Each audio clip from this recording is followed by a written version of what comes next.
എല്ലാവർക്കും മല്ലീസ് ഹാപ്പി വേൾഡിലേക്ക് സ്വാഗതം. ഇന്ന് ഞാൻ ഉണ്ടാക്കുന്ന ഒരു ബനോഫി പുഡിങ്ങാണ്. വളരെ സ്വീറ്റ് ആയിട്ടുള്ള സോഫ്റ്റ് പുഡിങ്ങാണിത്.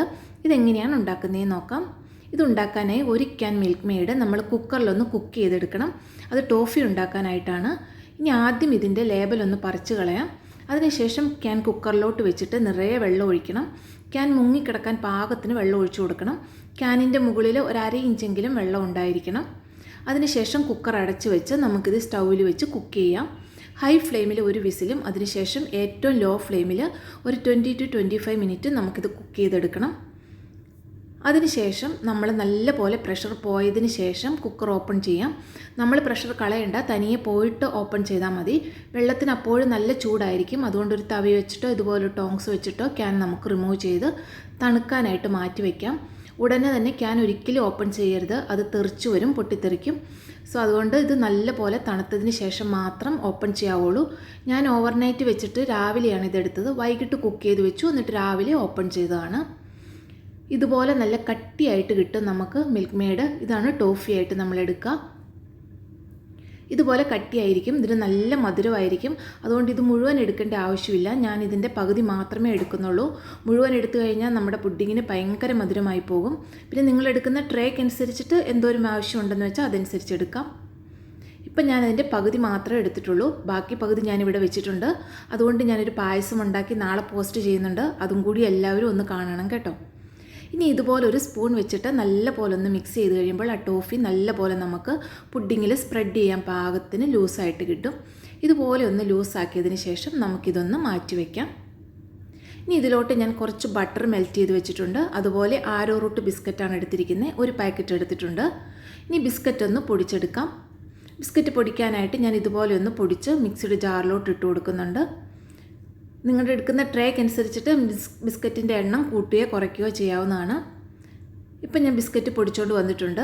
അതിലോട്ട് നമുക്ക് ആവശ്യത്തിന് ബട്ടർ ഒഴിച്ചു കൊടുക്കാം. ബട്ടറിൻ്റെ അളവും നിങ്ങൾ എടുക്കുന്ന ബിസ്ക്കറ്റിൻ്റെ ഡ്രൈനെസ്സിനൊക്കെ അനുസരിച്ചിട്ടിരിക്കും, എമൗണ്ടിനൊക്കെ അനുസരിച്ചിട്ടിരിക്കും. ഇത് നല്ലപോലെ ഒന്ന് മിക്സാക്കി എടുക്കണം. നല്ലപോലെ കുഴച്ചെടുക്കണ്ട, നമ്മൾ പുട്ടിനൊക്കെ പൊടി കുഴയ്ക്കുന്ന പോലെ നല്ലപോലെ ഒന്ന് മിക്സാക്കി എടുത്താൽ മതിയാകും. ആ ഒരു പരുവത്തിലാണ് ഇതൊന്ന് നനച്ചെടുക്കേണ്ടത്. ഇതുപോലെ കുറച്ച് ബട്ടർ ഇട്ട് ഇതുപോലൊന്ന് നനച്ചെടുക്കണം. ഈ ഒരു പരുവത്തിൽ നനച്ചെടുത്താൽ മതിയാകും. ഒത്തിരി കുഴച്ച് വെക്കരുത്, അപ്പോൾ നമുക്ക് പുഡിങ് കട്ട് ചെയ്യാനൊക്കെ ഭയങ്കര ബുദ്ധിമുട്ടായിരിക്കും. ഇതുപോലെ നമ്മൾ കയ്യിലെടുക്കുമ്പോൾ ഒന്ന് പിടിക്കാൻ കിട്ടണം. ഇതുപോലെ ഒന്ന് പിടിക്കാൻ പരുവത്തിന് ഇതൊന്ന് ബട്ടർ ഇട്ടൊന്ന് നല്ലപോലെ നനച്ചെടുക്കാം. ഇനി നമ്മൾ ഏത് ട്രേയിലാണോ സെറ്റ് ചെയ്യുന്നത് ആ ട്രേയിലോട്ട് ഈ ബിസ്ക്കറ്റിൻ്റെ മിക്സ് ഇട്ട് കൊടുക്കാം. അത് മുഴുവനും ഇട്ട് കൊടുത്തതിന് ശേഷം ഇതുപോലൊരു സ്പൂൺ വെച്ചിട്ട് ഒന്ന് പ്രസ് ചെയ്യാം. ഒത്തിരി അമർത്തി പ്രസ് ചെയ്യരുത്, അങ്ങനെ വന്നാലും നമുക്ക് പുഡിങ് കട്ട് ചെയ്തെടുക്കാൻ പറ്റില്ല. ഇതുപോലെ ചെറിയതായിട്ടൊന്ന് പ്രസ് ചെയ്ത് കൊടുത്ത് നല്ലപോലെ ഒന്ന് ലെവലാക്കി കൊടുക്കാം. അതിനുശേഷം ഇത് ഫ്രിഡ്ജിലോട്ട് വയ്ക്കാം. ചൂടൊക്കെ ആണെങ്കിൽ ഫ്രിഡ്ജിലോട്ട് വെക്കുന്നതായിരിക്കും നല്ലത്. ഇനി ഇതിലോട്ട് വിപ്പിംഗ് ക്രീം തയ്യാറാക്കാനായിട്ട് ഞാനൊരു ബൗളും അതിൻ്റെ ബീറ്റർ നല്ലപോലെ ഒന്ന് തണുപ്പിച്ച് കൊണ്ടുവന്നതാണ്. അതിലോട്ട് ഞാനിപ്പോൾ പൗഡറാണ് ഉപയോഗിക്കുന്നത്. 2 പാക്കറ്റ് പൗഡറിലോട്ട് 1/2 കപ്പ് തണുത്ത പാലും 1 ടീസ്പൂൺ വാനില എസൻസും ചേർത്തിട്ടുണ്ട്. ഓൾറെഡി മധുരം ഉള്ളതാണ്, അതുകൊണ്ട് ഞാൻ പഞ്ചസാര ചേർക്കുന്നില്ല. നല്ലപോലെ ഒന്ന് ബീറ്റ് ചെയ്ത് ഞാനിപ്പം റെഡിയാക്കി വെച്ചിട്ടുണ്ട്. ഇതും ഞാൻ ഫ്രിഡ്ജിലോട്ട് തന്നെയാണ് വെക്കുന്നത്. നല്ല ചൂടായതുകൊണ്ടാണ് ഫ്രിഡ്ജിലോട്ട് വെക്കുന്നത്. ഇനി ഇതുപോലെ 3 പഴം നമുക്കൊന്ന് കട്ട് ചെയ്തെടുക്കണം. ഇതുപോലെ വട്ടത്തിൽ ഏത് പഴം വേണമെങ്കിലും നിങ്ങൾക്ക് യൂസ് ചെയ്യാം. ഏത്തപ്പഴം വേണ്ട. നല്ലപോലെ ഒന്ന് കട്ട് ചെയ്ത് മാറ്റി വയ്ക്കാം. ഇപ്പം നമ്മുടെ ലെയറിനുള്ള എല്ലാ സാധനങ്ങളും റെഡി ആയിട്ടുണ്ട്. ഇനി ഇത് ലെയർ ചെയ്തെടുക്കാനായിട്ട് ബിസ്ക്കറ്റിൻ്റെ മുകളിലോട്ട് ഞാനിപ്പോൾ ടോഫിയാണ് ഇട്ട് കൊടുക്കുന്നത്. കാരണം ആദ്യം പഴം വെച്ച് കൊടുത്താൽ പഴത്തിൻ്റെ മുകളിൽ ഈ ടോഫി ലെയർ ചെയ്യാനായിട്ട് ഭയങ്കര ബുദ്ധിമുട്ടായിരിക്കും. അതുകൊണ്ട് ആദ്യം ഈ ടോഫി ഒന്ന് ലെയർ ചെയ്തതിന് ശേഷം നമുക്ക് പഴമൊക്കെ വെച്ച് ലെയർ ചെയ്യാം. ഇത് 4 ലെയറായിട്ടുള്ള ഒരു പുഡിങ്ങാണ്. ആദ്യം ബിസ്ക്കറ്റിൻ്റെ, പിന്നെ ഇതുപോലെ ടോഫി ഒത്തിരി തിക്കായിട്ട് വെക്കരുത്. ഒത്തിരി മധുരം ഇഷ്ടമുള്ളവർ മാത്രം ടോഫി ഒത്തിരി തിക്ക് ലെയറായിട്ട് വെച്ചാൽ മതിയാകും. അതിനുശേഷം ഇതുപോലെ പഴം ഒന്ന് ലെയർ ചെയ്ത് കൊടുക്കാം. അതിന് മുകളിലായിട്ട് നമുക്ക് വിപ്പിംഗ് ക്രീം വെച്ച് കൊടുക്കാം. എല്ലാം കൂടി നല്ല പോലെ ഒന്ന് ലെവൽ ചെയ്ത് കൊടുക്കണം. വിപ്പിംഗ്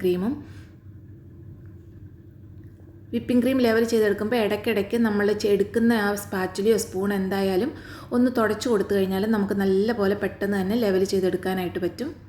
ഇടയ്ക്കിടയ്ക്ക് എന്തെങ്കിലും ഒരു ടിഷ്യൂയാലോ തുണിയാലോ ഒന്ന് തുടച്ചു കൊടുത്താൽ മതിയാകും. അപ്പോൾ നല്ലപോലെ പെട്ടെന്ന് ലെവൽ ചെയ്തെടുക്കാം. അതിനുശേഷം അതിൻ്റെ സൈഡെല്ലാം ഒരു ടിഷ്യൂ വെച്ചൊന്ന് ക്ലീൻ ചെയ്തെടുക്കാം. ഇനി ഇത് ഫ്രിഡ്ജിലോട്ട് നല്ലപോലെ ഒന്ന് സെറ്റാകാനായിട്ട് ഒരു 4 മണിക്കൂറെങ്കിലും വെക്കണം. ഞാനിപ്പോൾ ഒരു 4 മണിക്കൂർ കഴിഞ്ഞിട്ടാണ് എടുത്തത്.